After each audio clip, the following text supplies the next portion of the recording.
যার গুণ নেই সেই হচ্ছে বেগুন। এই তো আমরা জানি, তাই না, যে বেগুনের কোনো গুণ নেই। তো এখানে আমি বেগুন নিয়েছি, দেখুন একটু কচি আছে বেগুনগুলো, কচি বেগুন দুটো আমি নিয়ে নিয়েছি। আর এখানে নিয়েছি টমেটো, দিয়ে দিলাম আটার মধ্যে তেল, আর দিয়ে দিচ্ছি পরিমাণ মতো একটু নুন। আজকে আমি আপনাদেরকে একটা ইউনিক রেসিপি বানিয়ে দেখাবো, মানে ভীষণই মজাদার, দারুণ খেতে, টেস্টি হয়, সেই একটা ইউনিক রেসিপি আপনাদের বানিয়ে দেখাবো। এখানে দেখুন বন্ধুরা, আমি এই বাটিটার 1.5 বাটি আটা নিয়ে নিয়েছি। আজকে ময়দা দিয়ে করব না, আটা নিয়ে নিয়েছি। আর এখানে কিছুটা আটা রেখে দিলাম যাতে দরকার হলে লাগে। দুটো বেগুন, একটা টমেটো, দুটো ডিম আমি নিয়ে নিয়েছি। তো আমি সুমনা চলে এসেছি আমার রেসিপি ঝুলি থেকে একটা রেসিপি নিয়ে। আশা করি আপনারা সকলে ভালো আছেন, সুস্থ আছেন। তো আজকে আমি একটু মুখ পাল্টাতে আজকে একটা ইউনিক রেসিপি বানিয়ে আপনাদের সঙ্গে শেয়ার করতে চাই। এটা আপনারা খেয়েছেন কিনা জানি না, যদি না খেয়ে থাকেন তাহলে অবশ্যই কিন্তু খেয়ে দেখবেন, দুর্দান্ত খেতে হয়। তো চলুন আমি আজকে কি বানাচ্ছি সেটাই আমি আপনাদের সঙ্গে শেয়ার করছি। এখানে একটা ডেকচির মধ্যে বন্ধুরা আমি জল বসিয়ে দিয়েছি। জলের মধ্যে এই বেগুন দুটো আর টমেটোটা একটু সেদ্ধ বসিয়ে দিলাম। এই দুটো সেদ্ধ করে নিতে হবে। তাহলে চলুন এটা সেদ্ধ হতে হতে আমি আরেকটা জিনিস বানিয়ে ফেলি। এই দেখুন বন্ধুরা, একটা প্যান বসিয়ে দিয়েছি আর প্যানের মধ্যে তেলও দিয়ে দিয়েছি। তেল গরম হয়ে গেছে, দুটো শুকনো লঙ্কা দিয়ে দিলাম। এখানে আমি দুটো দিয়েছি, আপনারা আপনাদের ঝাল বুঝে দেবেন। আমরা তো খাই না, আপনারা জানেনই, তো তবুও দিলাম দুটো। এটা একটু স্বাদ হবে, খেতে ভালো লাগবে আর গন্ধটা ভালো হবে, সেই জন্য একটু দিলাম। তো এই দুটো লঙ্কা আমি তুলে নিচ্ছি। প্রথমে দেখুন ভাজা হয়ে গেছে, আমি এটা তুলে নিচ্ছি। এর মধ্যে দিয়ে দিচ্ছি দুটো কাঁচা লঙ্কাকে ফাটিয়ে নিয়েছি, দুটো কাঁচা লঙ্কা দিয়ে দিলাম। দিয়ে দিলাম 1 চামচ গোটা জিরে। এটা একটু ভেজে নেব। আঁচটা কিন্তু আমি কমিয়ে দিয়েছি, কারণ এটা পুড়ে যাবে, সেই জন্য তেলটা গরম হওয়ার পরে আঁচটা কমিয়ে দিয়েছি। আর আজকের এই রেসিপিটা আমার মনে হয় আপনারা অনেকেই খাননি। যদি কেউ খেয়ে থাকেন তাহলে অবশ্যই কিন্তু আমাকে কমেন্টে জানাবেন, আর আপনারাও কিভাবে করেন সেটাও আমাকে জানাবেন। এটা একদমই একটা ইউনিক রেসিপি, খুবই ভালো লাগে, খুবই সুস্বাদু। আমরা কিন্তু অনেক রকমভাবে খেয়ে থাকি, কি খেয়ে থাকি পরে বলছি, কিন্তু এইটা দিয়ে আপনারা খেয়েছেন কিনা আমি জানি না, সেই জন্যে এটা আমি দেখাচ্ছি। দেখুন এখানে আমি বড় সাইজের 1.5 খানা পেঁয়াজকে কেটে নিয়েছি, এরকম করে সরু সরু করে। আর মাঝখানে একটু চিড়ে দিয়েছি, নাহলে বিশাল বড় ছিল, যার জন্যে মাঝখানে একটু চিড়ে দিয়েছি। এর মধ্যে দিয়ে দিচ্ছি একটু নুন, পরিমাণ মতো, সামান্য নুন, ওখানে নুন দেওয়া আছে। এই পেঁয়াজটা যাতে তাড়াতাড়ি ভাজা যায়, নরম হয়ে যায়, সেই জন্য নুনটা আমি দিলাম। তো আগে পেঁয়াজটা বেশ একটু ব্রাউন কালার করে ভেজে নিচ্ছি। আর পেঁয়াজ ভাজতে ভাজতে আর বেগুন সেদ্ধ হতে হতে আমি এখানে দুটো ডিমকে ফেটিয়ে নেব। দেখুন এখানে দুটো ডিমকে আমি ফেটিয়ে নিচ্ছি। ডিমের মধ্যে দিয়ে দিচ্ছি সামান্য একটু নুন, আর দিয়ে দিচ্ছি একটু ধনেপাতা কুচি। এই একটু ধনেপাতা কুচি দিলে বেশ খেতে কিন্তু ভালো লাগবে, সেই জন্য দিয়ে দিলাম ধনেপাতা কুচি। এবার ডিমটা আমি ভালো করে ফেটিয়ে নিচ্ছি। এই ডিমটা দিতাম না, কিন্তু মানে আমার ছেলে, এখন তো গরমে আমার বাড়িতে ডিম আর মাংস একদম টোটালি বন্ধ। একটু ডিমটা দাও, একটু ভালো লাগবে খেতে, সেই জন্য আমি এই ডিমটা একটু দিচ্ছি। তো অল্প করে দেবো, তো সেই জন্য অতটা অসুবিধা নেই, কিন্তু কেউ খেতে চায় না বাড়িতে। দেখুন ডিমটা কিন্তু ঘোটানো হয়ে গেছে। আপনারা চাইলে দিতেও পারেন, ডিমটা দিলে স্বাদটা বেশি ভালো হয়, সেই জন্য ডিমটা দিচ্ছি, আর না হলে কিন্তু নাও দিতে পারেন। এরকম বন্ধুরা পেঁয়াজটা ভাজা হয়ে গেছে, আমি এটা তুলে নিচ্ছি। এবার একটা ডিশের মধ্যে, বাটির মধ্যে তুলে নিচ্ছি। ওদিকে কিন্তু বেগুনটাও সেদ্ধ হয়ে গেছে, ওটা ঠান্ডা করতে দিয়েছি। ঠান্ডা না হলে তো হাত দেওয়া যাবে না, সেই জন্য ওটা ঠান্ডা করতে দিয়েছি। আর বন্ধুরা এখানে একটু আওয়াজ হচ্ছে, বাড়িতে কাজ হচ্ছে, তো সেই জন্যে একটু প্লিজ আপনারা কিছু মনে করবেন না, একটু কষ্ট করে শুনে নেবেন আমি কি কি এখানে করছি না করছি, কি উপকরণ দিচ্ছি।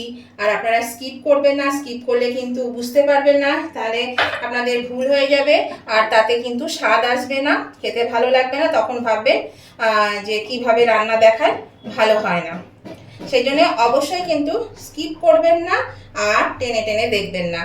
এই দেখুন বন্ধুরা, আমি বেগুন আর টমেটো নামিয়ে নিয়েছি, একটু ঠান্ডাও হয়ে গেছে। তো এবার আমি এই খোসাগুলো এভাবে ছাড়িয়ে দেবো। দেখুন এইভাবে খোসাগুলো টেনে টেনে ছাড়িয়ে দিচ্ছি। এই যে, আর বেগুনগুলো আমি কেটে সেদ্ধ করতে দিয়েছিলাম। আর দেখবেন যতটা কচি হলে ভালো ততটাই নেবেন, বীজ হলে বেশি ভালো লাগবে না। তো এটা দেখলাম পোকা নেই, ভালোই আছে, তো তাও একবার ভালো করে দেখে নিতে হবে। তো এভাবে আমি বেগুন আর টমেটোর খোসাগুলো আগে ছাড়িয়ে নিই।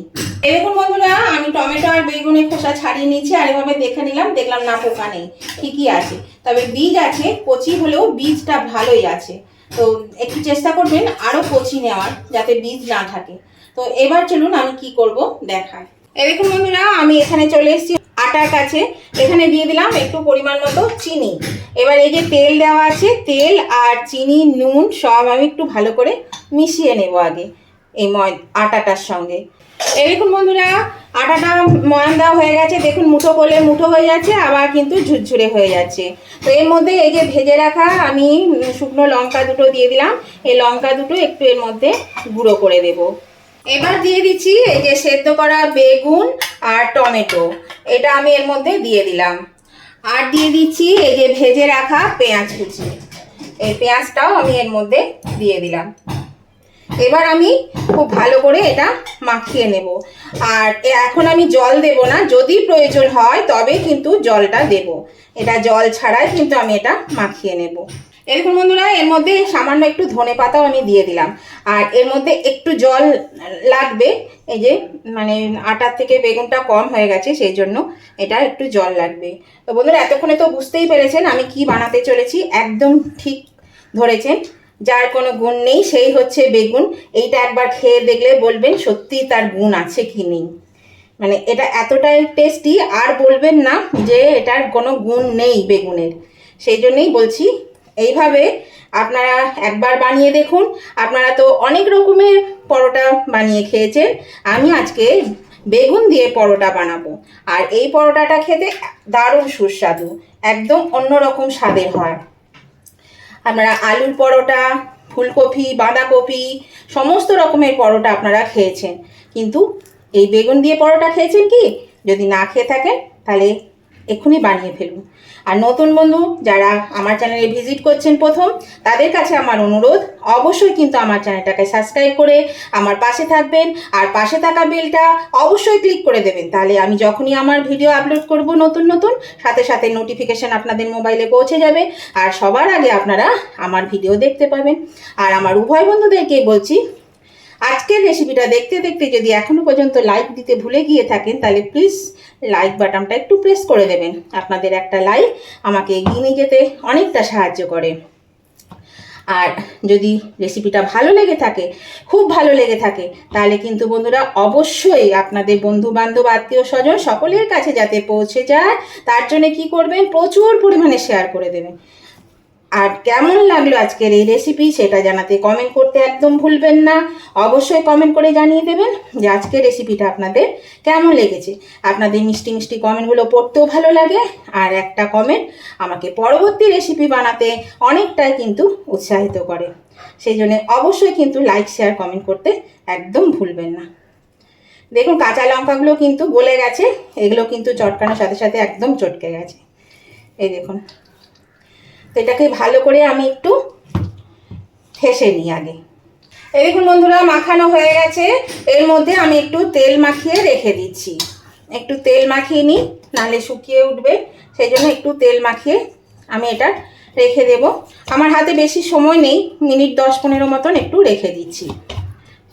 এই দেখুন তেল মাখিয়ে নিয়েছি, একটু ঢাকা দিয়ে রেখে দিচ্ছি। 10 মিনিট পরে ফিরে আসছি। দেখুন বন্ধুরা, 10 মিনিট পরে ফিরে এলাম, ঢাকাটা খুলে দিয়েছি। তো এটাকে আমি আরও মিনিট 2 একটু ঠেসে নেব ভালো করে। দেখুন কতটা সফট হয়ে গেছে, দেখেছেন কত সফট হয়েছে, খুব সফট হয়ে গেছে এই যে। তো এটা তাও আমি একটু ঠেসে নেব, 2 মিনিট ঠেসে নেব, দিয়ে আমি একটু বড় বড় সাইজ করে লেচি পাকিয়ে নিচ্ছি, তারপর আমি আবার ফিরে আসছি। এই দেখুন বন্ধুরা, এখানে আমার লেচি কাটা হয়ে গেছে। আমি এর মধ্যে একটু তেল মাখিয়ে দিচ্ছি, তাহলে শুকিয়ে উঠবে, সেই জন্য একটু করে তেল দিয়ে দিচ্ছি এর মধ্যে। তো এবার আমি এগুলো বেলে নেব। আর এখানে আপনারা কিন্তু ময়দারও করতে পারেন, আমি এখানে আটা দিয়ে করেছি, আপনারা কিন্তু ময়দা দিয়ে করে এটা বানাতে পারেন। এই দেখুন বন্ধুরা, আমি একটা লেচি নিয়ে নিলাম। এটা তেল দিয়েও বেলা যাবে, আবার আটা দিয়েও বেলা যাবে। তো আমি প্রথমে আপনাদেরকে একটু তেল দিয়েই বেলে দেখাই, তেল দিয়ে কেমন হচ্ছে। এই দেখুন তেল দিয়েও কিন্তু বেলা যাচ্ছে। এই দেখুন বন্ধুরা, তেল দিয়ে বেলে নিলাম, আর দেখুন এর থিকনেসটা এরকম মোটা রেখেছি। তো এবার আমি এটা তুলে দিচ্ছি, আর এবার দেখুন আমি আটা দিয়ে বেলছি। এবার আপনাদের যেটা খুশি আপনারা সেটা দিয়েই বেলতে পারেন। আর এইভাবে যদি বানান বন্ধুরা, একবার বানিয়ে দেখুন খেতে কতটা সুন্দর হয়। একবার খেলে রোজ খেতে চাইবেন। দারুণ গন্ধ বেরিয়েছে জানেন, বেগুনের একটা গন্ধ আছে, পেঁয়াজের একটা গন্ধ আছে, সব মিলিয়ে। তারপরে ভাজা জিরের একটা গন্ধ আছে, একটা অসাধারণ একটা গন্ধ হয়েছে। সত্যি খুব সুন্দর গন্ধ হয়েছে, খেতেও তেমনি টেস্টি হবে, দারুণ টেস্টি হয়। তো এই দেখুন আমি কিন্তু খুব বেশি বড় করছি না। লেচিগুলো আমি রুটি পরোটা থেকে একটু বড় কেটেছি, কিন্তু রুটিটা আমি খুব বেশি বড় করব না। এই দেখুন এরকম হয়ে গেল, আর একটা রুটি বানানো আমার হয়ে গেল।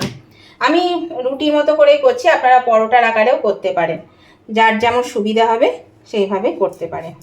তো আমি এভাবে প্রথমে রুটিগুলো একটু বেলে নিই, তারপর আমি চলে যাব এগুলো ভাজতে।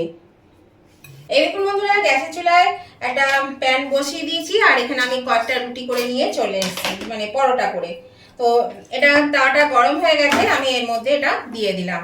তো প্রথমে কিন্তু আমি এটা এমনি সেকে নেব, যেমন আমরা রুটি পরোটা সেকি ঠিক সেইভাবে আগে সেকে নেব। এইরকম বন্ধুরা, উল্টে পাল্টে দুটো পিঠ কিন্তু সেকে নিয়েছি। এবার আমি এর মধ্যে একটু তেল ব্রাশ করে দেব। আমি কিন্তু এমনি তেল দেব না, এতে তেলটা ব্রাশ করে দিচ্ছি, তাহলে কিন্তু খুব অল্প তেলের মধ্যে এটা হয়ে যাবে। তেল দিয়ে দিলাম। এবার আমি এই যে ডিমটা গুলে রেখেছি, এখানে খানিকটা ডিম আমি দিয়ে দিচ্ছি। এইভাবে ডিমটা দিয়ে পরোটাটার মধ্যে আমি ছড়িয়ে দেব। দেখুন পরোটাটার মধ্যে কিন্তু আমি বেশ ভালো করে ছড়িয়ে দিলাম। এবার আমি এটা উল্টে দেব, এদিকে উল্টে দিলাম। আবার আমি এই পিঠটাও কিন্তু একটু তেল ব্রাশ করে দিচ্ছি। আঁচটা কিন্তু এই সময় একদম কমিয়ে দিতে হবে, তা নাহলে পুড়ে যাবে। এই যে দেখুন, তাও যেহেতু এটা গরম ছিল সেই জন্য কিন্তু একটু লেগে গেছে, মানে একটু পোড়া ভাব হয়ে গেছে। তো এবার এদিকেও আমি একটু করে ডিম দিয়ে দিচ্ছি। দেখুন ডিমটা দিয়ে দিলাম, মাখিয়ে দিলাম পুরো পরোটার মধ্যে। এবার আমি এটাকেও এবার উল্টে দেব। দেখুন এইভাবে আমি কিন্তু সমস্ত পরোটাগুলো ভেজে নেব। দেখুন এটা খেতে মানে কি বলবো, দারুণ লাগে, খুবই ভালো লাগে। প্রত্যেকটি বাচ্চা থেকে বড় সবাই ভীষণ ভালোবাসবে এটা খেতে। আবার এদিকটা উল্টে দিচ্ছি। এবার একটু আঁচটা বাড়িয়ে দিলাম, দিয়ে আমি এগুলো একটু চেপে চেপে দিচ্ছি যাতে ফুলে ওঠে। দেখা যাক ফোলে কিনা। এই দেখুন বন্ধুরা, আমি আরেকটা পরোটা দিয়ে দিয়েছি। আমার ক্যামেরাটা অফ হয়ে গেছিলো, হিট হয়ে গেছিলো খুব, সেই জন্য কিন্তু মানে ক্যামেরাটা বন্ধ হয়ে গেছিলো। সে ক্যামেরা ঠান্ডা করে, ক্যামেরা বলতে মোবাইল ঠান্ডা করার পরে আমি আবার আপনাদেরকে দেখাচ্ছি, কেননা ওটা বন্ধ হয়ে যাচ্ছে। এই গরমে, এত গরম, তার মধ্যে এই আজকের গরম দিয়ে খুব মানে তাড়াতাড়ি গরম হয়ে যাচ্ছে, দিয়ে বন্ধ হয়ে যাচ্ছে জানেন। আমার এখন প্রায় দিনই এরকম হচ্ছে। তো আমি অফ ক্যামেরাতে বেশ কিছু পরোটা আমি করে নিলাম। ওটা ঠান্ডা হতে হতে যেটুকু সময় লেগেছে সেই সময়ের মধ্যে আমি কিছুটা পরোটা বানিয়ে নিলাম। আর দেখুন কত অল্প ডিম দিয়ে কিন্তু মানে জিনিসটা কত সুন্দর হয়ে যাচ্ছে। 1 চামচ করে ডিম দিলেই হয়ে যাচ্ছে, আর খেতেও কিন্তু অসাধারণ হয়। এই দেখুন এটাও কিন্তু আমার হয়ে গেল। আমি কিন্তু এটা উল্টে দিচ্ছি আবার, একটু করে তেল দিয়ে দিচ্ছি এই পাশটা, নাহলে একদম শুকনো শুকনো হয়ে যাচ্ছে, সেই জন্য একটু করে তেল দিয়ে দিচ্ছি। সামান্য ডিম দিয়েই কিন্তু জিনিসটা অপূর্ব স্বাদের হয়। ডিমের স্বাদটাই তো দারুণ, একটু গন্ধ থাকলেই মানে খাওয়া হয়ে যায়। আর এই দেখুন ফুলছে, অল্প অল্প ফুলছে। আসলে আমি ভালো করে ঠাসতে পারিনি, ঠাসাটা আমার একটু কম হয়ে গেছে, তো সেই জন্য সেটা কোনো ফ্যাক্টর না, না ফুললেও কোনো যায় আসে না, কারণ এটা টেস্টটা কিন্তু একই থাকবে, ফুললেও থাকবে না ফুললেও থাকবে, খেতে কিন্তু দুর্দান্ত হয়। তো চলুন আমি বাকিগুলো এইভাবেই আবার কিন্তু আমি করে নিচ্ছি। এটাও আমি তুলে দিচ্ছি, তুলে বাকি পরোটাগুলো আমি ভেজে নিচ্ছি। এই দেখুন বন্ধুরা, পরোটাগুলো সমস্ত আমার বানানো হয়ে গেছে। আমার এতগুলো পরোটা হয়েছে। আর পরোটাগুলো দেখুন কতটা সফট হয়েছে। আর এটা ভাববেন না কেমন লালচে লালচে কালচে কালচে লাগছে। এটা কারণ হচ্ছে যেহেতু আমি আটা দিয়ে করেছি, আটার জিনিস তো একটু লাল হবেই, সেই জন্য কিন্তু এটা লাল লাগছে। যদি আপনারা ময়দা দিয়ে করেন দেখবেন সাদা পরিষ্কার ধপধপ করছে। তো আমিও তো কালো, আমার পরোটা রুটিও কালোই হয়, সেই জন্য কোনো অসুবিধা নেই। দেখুন কতটা সফট হয়েছে। আর দেখুন মোড়াতেই ভেঙে যাচ্ছে। তো এই দেখুন এক হাতে করে কিন্তু আমি এই দেখুন কেটে নিতে পারছি দুটো আঙুলে করে। দেখেছেন কতটা সুন্দর হয়েছে। তো এইভাবে কিন্তু আপনারা অবশ্যই কিন্তু করবেন, করে খাবেন, দেখবেন খুব ভালো লাগবে। আর দেখুন কত অল্প ডিম দিয়েছি, সেই ডিম মাখানো, এই অল্প 1 চামচ করে ডিম দেওয়াতে কিন্তু এটার স্বাদ কিন্তু বেড়ে গেছে। এটা কিন্তু দারুণ হয়। আপনারা চাইলে ডিমটা নাও দিতে পারেন, যদি না খান তাহলে ডিম ছাড়াই করতে পারেন। তো এরকমভাবেই অবশ্যই কিন্তু বানিয়ে খাবেন, দেখবেন খুব ভালো লাগছে খেতে। আর বাচ্চারা তো ভীষণই পছন্দ করবে, বাচ্চাদের ভীষণ পছন্দের একটা খাবার। এর স্বাদ কিন্তু একদম আলাদা, একদম অন্যরকম স্বাদ পাবেন এটা খেতে, খুবই ভালো লাগে। আপনাদের যদি রেসিপিটা আজকে পছন্দ হয়ে থাকে তাহলে অবশ্যই কিন্তু আমার নতুন বন্ধুরা সাবস্ক্রাইব করে আমার পাশে থাকবেন, আর পাশে থাকা বেলটা অবশ্যই ক্লিক করে দেবেন। আর আমার উভয় বন্ধুরা কিন্তু লাইক শেয়ার কমেন্ট করতে ভুলবেন না, অবশ্যই লাইক শেয়ার কমেন্ট করে দেবেন। তো আমি আজকের মতন ভিডিওটা এখানেই শেষ করছি। আবার আমি নতুন ধরনের নতুন কোনো ভিডিও নিয়ে চলে আসবো। ততদিন আপনারা ভালো থাকবেন, সুস্থ থাকবেন। Tata, bye bye.